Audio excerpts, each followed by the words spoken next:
नमस्कार साथियों, स्वागत है आप सभी का अंकित इंस्पायर्स इंडिया पर। मैं हूं अंकित अवस्थी और आप हैं मेरे साथ में। भारत में पहुंचे दो जहाज जो फिलहाल एलपीजी की शायद एक दिन की आवश्यकता पूरी कर दें, संपूर्ण देश की उस क्षमता के साथ भारत पहुंच चुके हैं।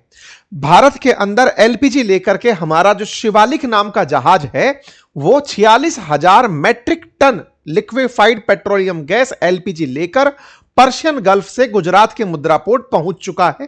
यह इसकी तस्वीरें फिलहाल आपके सामने दिखाई जा रही हैं। यहां पर 46,000 मैट्रिक टन ऑफ एलपीजी लगभग देश की आवश्यकता के लिए जरूरत जो पड़ रही है इन दिनों, वैसे तो लगभग 50 से 55 लाख सिलेंडर पर डे की पड़ती है, लेकिन इन दिनों आवश्यकताएं ज्यादा दिखाई गई हैं। 70 लाख तक सिलेंडर पर डे जा रहे हैं। ऐसे में ये 35 लाख सिलेंडर तक भर सकता है अकेला जहाज। इसमें इतना एलपीजी भरकर लाया गया है। ठीक इसी प्रकार से दूसरा एलपीजी जो टैंकर है नंदा देवी, वो जामनगर जो वादीनार है वहां पर 46,500 मैट्रिक टन एलपीजी लेकर पहुंच चुका है। उसकी भी न्यूज आपके सामने है। लगभग अब 90,000 से अधिक टन आपके पास एलपीजी लेकर के टैंकर्स आ चुके हैं। ये टैंकर्स आए हैं स्ट्रेट ऑफ हॉर्मुज यानी कि ईरान के कंट्रोल वाले उस क्षेत्र से जहां ईरान की मंजूरी से जहाज ट्रांसफर हो रहे हैं। इनके आने के साथ ही सवाल उठने शुरू हुए कि शिवालिक आ गया और नंदा देवी आ गया, स्ट्रेट ऑफ हॉर्मुज पार करके एक दिन की गैस की पूर्ति देश की हो गई। इस तरह से जहाजों में इतनी कैपेसिटी है। लेकिन सवाल उठने लगे कि भारत ने इन जहाजों को निकालने के लिए बदले में कुछ दिया है, और इस तरह की एक एक्सक्लूसिव रिपोर्ट मीडिया में चलने लगी कि भारत ने ईरान के साथ कुछ डील की है जिसमें भारत ईरान के जहाजों को छोड़ेगा। कौन से जहाज? हमने कौन से जहाज पकड़ रखे हैं? क्या वो नेवी के जहाज जो आए थे, जो डॉक थे, क्या हमने पकड़ रखे हैं? नहीं। आज के सेशन में डिटेल में इस विषय पर जिक्र होगा। नंबर दूसरा, इस पूरी कहानी में इंडिया का ईरान के साथ क्या डील हुआ है, क्या हमने इस तरह की बात की भी है या नहीं की है, उसको तो जानेंगे ही जानेंगे, क्योंकि हेडलाइन बनती है कि भारत ने इसके बदले कुछ दिया है। ईरान और इंडिया की डिप्लोमेसी पर भारत सरकार का क्या से है उसको तो पहचानेंगे ही, लेकिन ट्रंप ने दुनिया के बारे में क्या कहा है। मतलब वो देश जो कभी नाटो के सहयोगी थे, जिन्होंने एक एक करके नाटो ना कर दिया है कि नहीं सर हम आपके साथ नहीं हैं, उन्हें धमकाने के लिए इन्होंने कौन सी तकनीक अपनाई है। क्या अमेरिका अब नाटो सहयोगियों का साथ छोड़ देगा? क्या उन्हें युद्ध में लड़ने के लिए अकेला छोड़ देगा? यूक्रेन का साथ छोड़ देगा? जर्मनी, फ्रांस, इन सब को छोड़कर निकल देगा, या कोई और स्ट्रेटजी होगी? सारी बातें आज के सेशन में जिक्र की जाएंगी। लेकिन हाँ, कल हमने आप सभी को आने वाले इस रविवार को सुबह 11 बजे की एक वेबिनार जो फ्री ऑफ कॉस्ट आयोजित कराई जा रही है उसका प्रमोशन किया था, जानकारी दी थी कि जाइए और वेबिनार ज्वाइन कर लीजिए, जिसका लिंक कमेंट बॉक्स में है।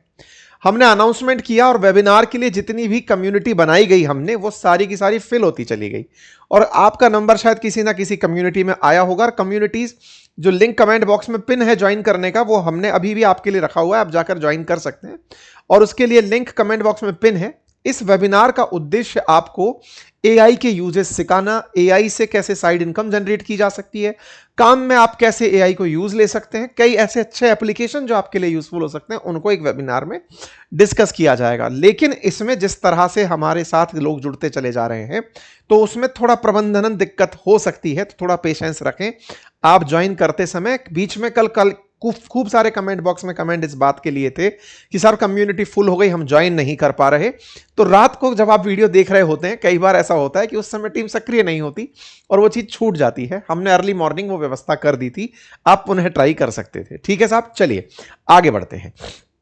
लिंक अभी भी कमेंट बॉक्स में पिन है, आप जाकर के वहां से अभी ज्वाइन कर सकते हैं। जिन्होंने कल नहीं किया दोबारा जाके मत कर लेना, जिन्होंने कर लिया है वो छोड़ दीजिएगा। चलिए, तो फिलहाल के लिए आज अमेरिका इजराइल का ईरान के साथ लड़ते हुए 18वां दिन है, और 18वें दिन के अंदर अंतरराष्ट्रीय कच्चे तेल की जो कीमतें हैं, अंतरराष्ट्रीय बाजार में कच्चे तेल की कीमतें $153 प्रति बैरल को पार कर गई हैं। तेल लगातार बढ़ता जा रहा है, तो वो केवल भारत के लिए नहीं, पूरी दुनिया के लिए तेल महंगा हो रहा है, क्योंकि दुनिया की सप्लाई चेन बाधित हो गई है। 20% दुनिया का जो तेल जहां से सप्लाई होता था वो जब बाधित हुआ है तो उसकी वजह से तेल की कीमतों में वृद्धि देखी गई है। इसी बीच में जब हेडलाइन शिवालिक और नंदा देवी की बनी कि एलपीजी लेकर, क्योंकि तेल से ज्यादा न्यूज भारत में एलपीजी की बनना शुरू हुई थी, क्योंकि तेल के लिए तो कहा गया था कि 70-75 दिन का स्टॉक है हमारे पास, एलपीजी के बारे में था कि 8-10 दिन का ही स्टॉक है हमारे पास। ऐसे में जब यह खबर बनकर आती है कि शिवालिक और नंदा देवी जैसे जहाज भारत के अंदर एलपीजी सप्लाई के लिए आ चुके हैं, तो यह खबर देश में एक सेलिब्रेशन की तरह और भारत की कूटनीति की जीत की तरह देखी गई। ईरान जहां से जहाज निकलना बड़ा मुश्किल है, वहां पर इन्होंने एलपीजी, इतना सारा एलपीजी एक जहाज में भर करके जो भारत पहुंचा, मतलब अपने आप में देश की आवश्यकता की पूर्ति केवल 2 जहाज ट्रक से हो, 2 जहाज के एलपीजी से हो गई।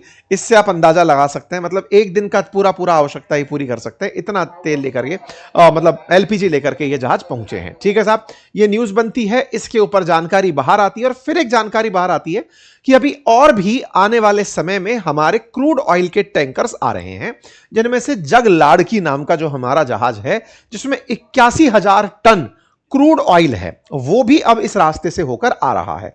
तो पहले 2 जहाज आए, पहुंच चुके हैं, निकले थे, अब वो पहुंच चुके हैं।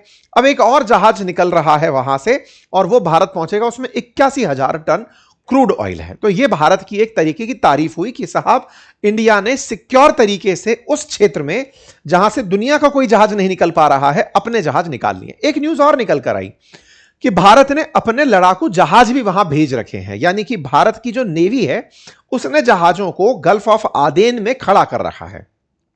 एक बार के लिए खबर बनने लगी कि अमेरिका कह रहा था कि स्ट्रेट ऑफ हॉर्मुज में अपने युद्धपोत भेजो, तो क्या भारत इसलिए भेज दिया? तो इसका पीछे तर्क निकल कर आया कि नहीं साहब, भारत ने कहीं पायरेट्स इन जहाजों को ना चुरा ले, क्योंकि अब तेल की कीमतें बढ़ चुकी हैं और पायरेट्स जितने भी हैं, मतलब समुद्री लुटेरे जो कि हॉर्न ऑफ अफ्रीका के अंदर, सोमालिया के अंदर यहां पर पाए जाते हैं, जिबूती के अंदर पाए जाते हैं, वो जहाजों को हाईजैक करके भी ले जा सकते हैं। ऐसे में हमने उनकी सुरक्षा सुनिश्चित करने के लिए 3-3 नेवी के जहाजों को गल्फ ऑफ आदेन के पास से लेकर तैनात किया हुआ है, जो सुनिश्चित कर रहे हैं कि ये इस समय जो एकदम काला सोना बनकर बैठी हुई गैस और क्रूड ऑयल है, इसको भारत तक सुनिश्चित तरीके से पहुंचाया जा सके। ठीक है साहब, अब सवाल के अंदर जब चीजें एंट्री करते गए तो एक खबर और ब्रेक होती है कल, और वो ये कि इंडिया ने अपने जहाजों को सुरक्षित मंगाने के लिए, ये रॉयटर पर एक्सक्लूसिव हुआ और कहा कि इसके लिए भारत ने मतलब ईरान के साथ कुछ डील की थी, और वो डील ये थी कि भारत ईरान के 3 जहाज जो सीज किए हुए हैं उन्हें छोड़ेगा। यह खबर जब बाहर आती है कि ईरान ने इंडिया को 3 टैंकर जो इंडिया ने कभी उसके पकड़े थे उन्हें छोड़ने की कहा है, तो यह अपने आप में एक भारत के अंदर चर्चा का विषय बन जाता है कि इसका मतलब भारत ने एक हाथ दे एक हाथ ले वाली बात करी कि ईरान वालों तुम हमारा जहाज आने दो, हम तुम्हारे जहाज छोड़ देंगे। यह खबर जब बाहर आने लगी तो फिर से बात हुई कि क्या इंडिया की कूटनीति केवल सामान के बदले सामान की ही है? सवाल सरकार से पूछे जाने शुरू हुए। लेकिन कौन से जहाज थे जो इंडिया ने पकड़े हुए थे, पहले उसके बारे में जान लेते हैं। तो असल में 17 फरवरी को एक न्यूज आई थी कि भारत ने 3 ऐसे प्रतिबंधित जहाज पकड़े जो अमेरिका ने प्रतिबंधित किए हुए थे, ईरान के जहाज। ओके, यह खबर बनकर के आने लगी थी कि ऑयल टैंकर्स भारत ने पकड़े हैं ऑफ ईरान के, मतलब कि इस तरह से नाम आने लगा था, लिंक टू ईरान के नाम से आने लगा था। ओके साहब, इन जहाजों के नाम थे स्टेलर रूबी, असफाल्ट स्टार और अल जफरिया। ये 3 जहाज थे जो कि तेल ले जाने का काम कर रहे थे। कहां से कहां ले जा रहे थे? तो बोले ये एक तरह से शैडो फ्लीट थे ईरान की, ईरान का तेल ले जाकर दुनिया भर के देशों में बेच रहे थे। इसको भारत ने पकड़ लिया अमेरिका के कहने पर, और हमने अपने वाटर से जब ये गुजर रहे थे तो इन्हें पकड़ा था। ठीक है साहब, लेकिन जब फाउंडेशन ऑफ डिफेंस डेमोक्रेसीज नाम की एफडीडी संस्था ने इस बारे में जानकारी जुटाई तो पाया कि यूएई के अंदर, मतलब दुबई के अंदर एक जोगविंदर सिंह ब्रार नाम का इंडियन व्यक्ति है जो 30 टैंकर की एक फ्लीट मैनेज करता है। मतलब उसके पास 30 टैंकर हैं, जहाजों के 30 टैंकर जहाज हैं। वो इन टैंकर्स की मदद से दुनिया भर में ईरान का तेल बेचता है, क्योंकि ईरान पर तो प्रतिबंध है, ईरान का तेल बिक नहीं सकता क्योंकि अमेरिका ने सैंक्शन किया हुआ है। तो उसने अपने जहाज पानी में उतार रखे हैं, ईरान का तेल भरता है और दुनिया भर में बेचता है। अमेरिका ने यह पकड़ लिया कि देखो ये वो जहाज है जो ईरान का तेल बेचता है। तो भारत को बोला कि आप इन 3 टैंकर्स को पकड़ो। तो भारत ने उन 3 टैंकर्स को पकड़ लिया जिस पर ईरान का फ्लैग लगा बताया गया। यह बात अमेरिका में फरवरी के अंदर काफी उठी कि साहब बढ़िया, भारत ने एक एक्शन लिया है और यह एक्शन उसकी जो ईरान की डार्क फ्लीट है उसको पकड़ने के लिए लिया है। भारत के तटरक्षक बलों के द्वारा इस तरह का कदम उठाया गया है। यह खबर भारत में भी बड़ी बनकर खबर आई थी कि भारत ने 3 शैडो फ्लीट के टैंकर्स पकड़ लिए हैं और यह भारत के द्वारा अमेरिका के साथ जो डील हुई है उसके बाद उठाया गया एक कड़ा कदम है ईरान के खिलाफ। अच्छा, कहा गया कि ईरान अब उन्हीं टैंकर्स की रिहाई चाहता है कि आप उन्हें छोड़ो तो हम आपके लिए आपके टैंकर्स आने देंगे, ऐसा खबर निकल कर आई। खबर यह भी आई कि तेहरान ने भारत से दवाइयां भी मांगी हैं कि आप हमें दवाइयां भेजो, यह खबर भी निकलकर आना शुरू हुई। ठीक है साहब, क्या वाकई में ऐसी कुछ शर्तें थी? तो भारत सरकार ने इसका खंडन किया कि नहीं, ऐसी कोई भी शर्त भारत ने ईरान की नहीं मानी और ना ही ईरान ने भारत के साथ ऐसी कोई शर्त रखी। भारत के साथ ऐसा कोई भी प्रकार का डील नहीं हुआ है। 3 वेसल्स की कोई भी बात नहीं हुई है। बाकायदा ईरान इन इंडिया जो है, ईरान का जो ऑफिस है, उसने भी इस बात का खंडन किया कि इंडियन गवर्नमेंट ने इस बात को पूरी तरह से रिजेक्ट किया है कि हमारी कोई भी डील हुई है जिसमें हमने वेसल्स के बदले वेसल छोड़ने की बात की हो। विदेश मंत्रालय की तरफ से इसका स्पष्टीकरण दिया गया और इस बात पर जोर दिया गया कि वो जहाज तो ईरानियन थे ही नहीं, वो जहाज तो यूएई के अंदर से ऑपरेट हो रहे थे, कोई भारतीय व्यक्ति उन्हें ऑपरेट कर रहा था, तो उसकी डील की बात आती कहां से है? तो अब हो सकता है कि भारत ने उन्हें ईरानियन माना ही नहीं।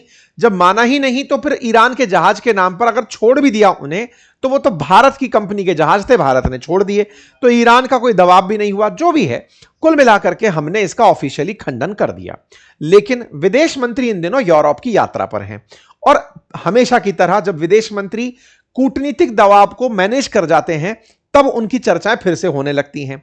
जैसे रशिया यूक्रेन जब हो रहा था उस समय पर जयशंकर साहब के द्वारा रशियन तेल खरीद कर जब जब यूरोप की यात्राएं की गई थी तो उनसे सवाल पूछे जाते थे कि आपको क्या लगता है कि भारत तेल खरीद कर क्या इस युद्ध में लोगों की जान नहीं ले रहा है? तो तब भी जयशंकर साहब कहते थे कि भाई हम तेल खरीदते हैं तो दुनिया में तेल की कीमत स्थिर रहती है।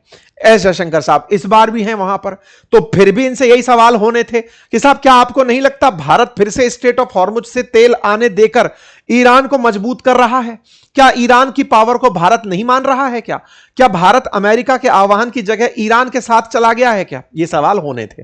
भारत के विदेश मंत्री वहां पहुंचते हैं और उन्होंने कहा कि मैं अपने स्तर पर ईरान के साथ बातचीत कर रहा हूं और उसके नतीजे हमें मिलने लगे हैं और हमने भारतीय झंडे वाले जहाजों को गुजरने के लिए अभी कोई स्थायी समझौता नहीं किया है कि हमें ईरान को इसके बदले कुछ देना पड़े।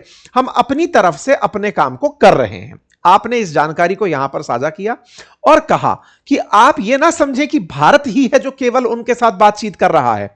उनके अनुसार फ्रांस और इटली जैसे उन यूरोपीय देश भी उसमें शामिल हैं जो दोबारा शुरू होने के लिए, यानी कि हॉर्मुज के रास्ते माल वापस बाहर निकल पाए, उसके लिए तेहरान के साथ लगातार बातचीत में लगे हुए हैं।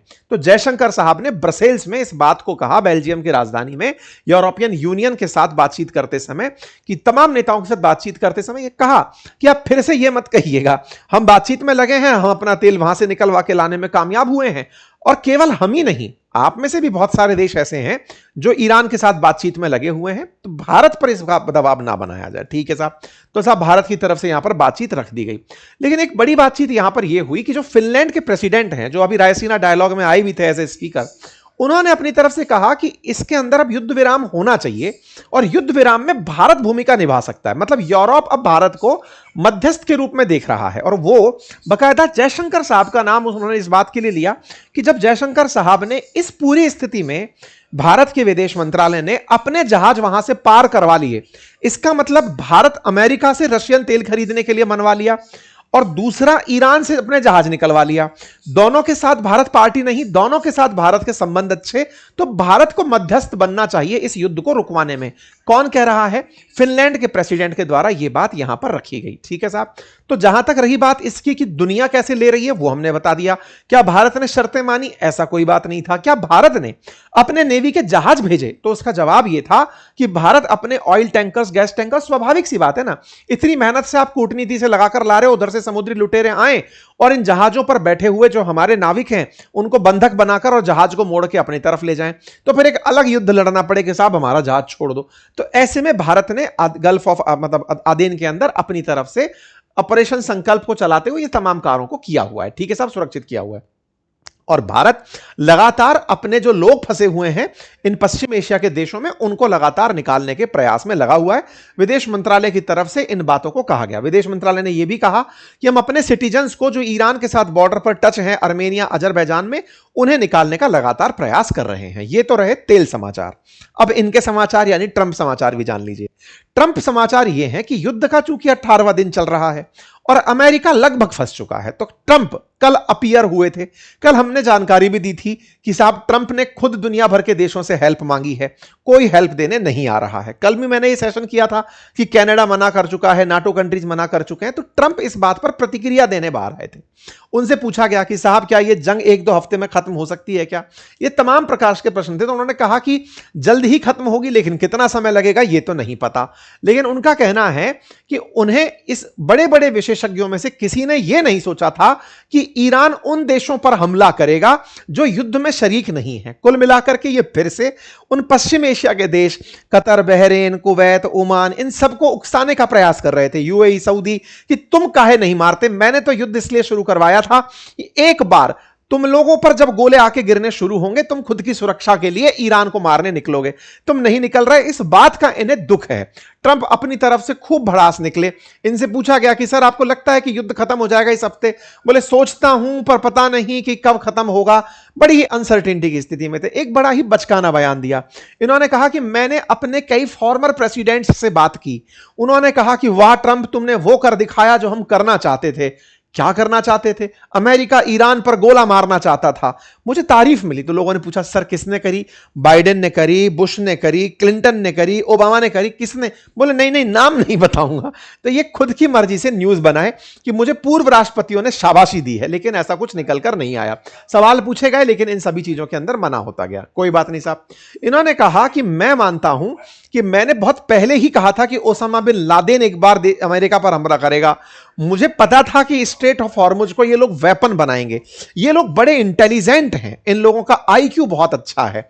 इन्होंने कहा कि ये पूरी तरह से ईरान वाले एक बड़ा चेस का गेम खेल रहे हैं। It's a very high level chance, the highest. I am dealing with very smart players. These are smart people, they don't get these otherwise. When you deal with some of these people, you know who you are dealing with, high level intellect, high, very high IQ people। क्योंकि इन्हें लगा था कि इतनी मार कुटाई खाने के बाद वो लोग सरेंडर करने की स्थिति में आ जाएंगे कि सर अब हम युद्ध नहीं लड़ेंगे, अब आप रहने दीजिए, आपको जो करना है करने दीजिए। लेकिन उन्होंने अमेरिका को वहां घेर कर मारा जहां पानी कम था, यानी स्ट्रेट ऑफ हॉर्मुज में। ठीक है, ऐसा क्यों बोल रहा हूं? क्योंकि इन्हें लगा था कि नाटो के अन्य सहयोगी इस बात के लिए आगे आएंगे कि अमेरिका युद्ध में गया है तो चलो हम चलते हैं। अमेरिका यह भूल गया था कि नाटो का जो अनुच्छेद 5 है उसके अंदर यह लिखा गया है कि अगर किसी देश पर हमला होता है तो हम सब साथ आएंगे, ना कि ये कि कोई देश दूसरे देश पर हमला करने जाएगा तो हम सब साथ जाएंगे। दोनों में अंतर है।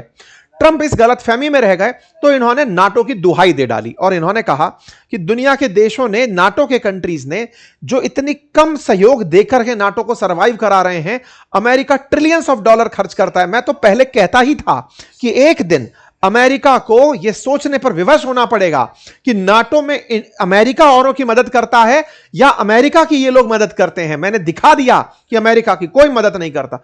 अबे हर बार तुम युद्ध करने जाते हो, कोई यूरोपियन देश युद्ध करने नहीं जाता है। हर बार तुम युद्ध में घुस जाते हो और तो और तुम उनको लूट लेते हो। खैर, इसका भाई साहब खूब गजब तरीके से मीम बना, खूब बढ़िया तरीके से इसके रील्स बने। सबसे जब ये मदद मांग रहे हैं कोई मदद नहीं दे रहा है। और तो और जेलेंस्की के नाम पर एक वीडियो वायरल होता है जिसमें जेलेंस्की इनके मजे लेते हुए दिखाई देते हैं कि साहब रहने दो डोनाल्ड, आपकी हम कोई मदद नहीं करेंगे। कुल मिलाकर के अमेरिका क्यों यह काम शुरू किया, इसके अब जवाब देने की स्थिति में नहीं है। दुनिया के बहुत से युद्ध इन्होंने लड़े होंगे, चाहे इराक वॉर हो, अफगानिस्तान हो, अक्सर वहां ये जवाब नहीं दे पाते थे। लेकिन पहली बार ये इस मामले में भी आकर फंसते हुए दिखाई दे रहे हैं, इनके सीनेटर्स फंसते हुए दिखाई दे रहे हैं। इजराइल लेकिन अभी भी अपने सिर पर कफन बांधकर घूम रहा है, कह रहा है अपन तो 3 सप्ताह के लिए जंग की तैयारी में बैठे हुए हैं कि बढ़िया से युद्ध कर सकते हैं। इस पर ईरान के रिवोल्यूशनरी गार्ड्स का कहना है कि आप इस युद्ध का नाम एपिक फ्यूरी की जगह एपिक फियर रख लो, कुछ नहीं कर पा रहे हो। और दुनिया वालों ये समझ लो कि ये गल्फ, पर्शियन गल्फ यानी कि फारस की खाड़ी क्यों कहलाई, अरब की खाड़ी क्यों नहीं कहलाई, क्योंकि इसका कंट्रोल असल में हमारे पास है। तो यानी ईरानियंस का जो रूल है, जो इस तरह से स्टेट ऑफ हॉर्मुज को कंट्रोल करने का जो उनका अंदाज है, अब वो दुनिया के सामने बकायदा बता रहे हैं। ईरान के विदेश मंत्री ने कहा कि आप सीज फायर के लिए हमसे सवाल पूछते हैं, अमेरिका से पूछिए, क्योंकि हम उन्हें एक ऐसा लेसन सिखाएंगे कि वो कभी दोबारा ईरान पर हमला करने की ना सोचें। ईरान के इस तेवर से एक बात तो क्लियर है कि वो किसी भी स्थिति में सीज फायर के लिए आगे से हाथ नहीं बढ़ाएगा, फिर चाहे इनके कितने ही लीडर खत्म क्यों ना हो जाएं। आपको अभी थोड़ी देर पहले एक खबर चल रही है कि इजराइल ने इनके IRGC के हेड को मार दिया है। इनका कहना है कि तुमको जिसको मारना है मार दो, मोज़ेक सिस्टम पे सिस्टम है, जिसको मारोगे अगला आदमी तैयार है, वो अगला युद्ध लड़ने के लिए तैयार हो जाएगा। कुल मिलाकर ईरान ने लेसन सिखाने की सोच लिया है। देखते हैं आगे क्या होता है। इस बीच में जो फीफा वर्ल्ड कप होना है, मैक्सिको, कनाडा और अमेरिका में होना है, ईरान की टीम अमेरिका जाएगी, तो ईरान वालों ने कहा हम अमेरिका नहीं भेजेंगे अपनी टीम को, मैक्सिको में मैच करा लो। ये भी चल रहा है। हमने थोड़े दिन पहले सेशन किया था, महिला फुटबॉल टीम गई थी ऑस्ट्रेलिया, वो वहीं रह गई थी, तो इन्होंने कहा मैक्सिको भिजवाने को हम तैयार हैं। ये थे सारे अपडेट। आपको क्या लगता है इस पूरे खेल में कौन जीत रहा है, कौन हार रहा है, कमेंट में बताइए। जानकारी पसंद आई है तो साथियों से साझा करिए, चैनल पर नए हैं तो सब्सक्राइब कर लीजिए। और हां, इस रविवार सुबह 11 बजे एक फ्री वेबिनार रखी गई है। उस फ्री वेबिनार को ज्वाइन करने के लिए लिंक कमेंट बॉक्स में पिन किया गया है।